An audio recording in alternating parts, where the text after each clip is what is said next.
Here are some really useful hints and tips on how to undo a pesky knot from a chain. It happens often, and often it's got to do with the way you store your jewelry, or when you're moving around and traveling, this can be the case. A tip would be to store your chain hanging away from the pendant so it can't knot itself, or place your pendants in a little bag and have the chain hanging on the outside. However, if like me you have gotten a knot in your chain and pendant, here is what you can do.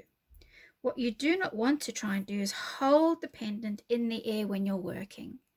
This means that gravity will pull on the knot as you're trying to undo it and continue to tighten the knot, so it's a counterproductive act. Lay the piece on a flat surface, preferably a smooth flat surface, and rub the knot between your fingers. Do this gently so that you don't damage the chain, particularly if it's a fine chain, but this slowly and gently softens the knot and loosens it up a bit. Then you can find yourself a piece of equipment to help you undo that knot.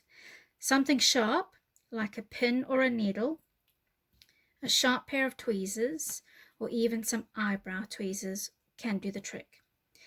I'm going to use a pin, and like I did with my fingers, I'm going to loosen up the knot with the tip of the tool, and I'm just putting it somewhere in the middle, and as I'm wiggling it about, what you'll see is it starts to open up the knot. You can see a little bit of space becoming open. So that's when you can keep on wiggling it about and perhaps bring in a second tool to help you. What you want to do is widen up that loop, but don't rush it and don't be tempted to pick it up, because picking it up will bring gravity back into play and pull the knot tight once again. As the loop starts to get bigger, you can then start to coax it open even more with your tools. The bigger it gets, the easier it becomes to manage with your fingers. Find that loop and find where the twist is. So you either want to take the loop over the tail or the pendant, or vice versa, again without picking it up. And there you go. There I now have a smooth, clean, unknotted chain.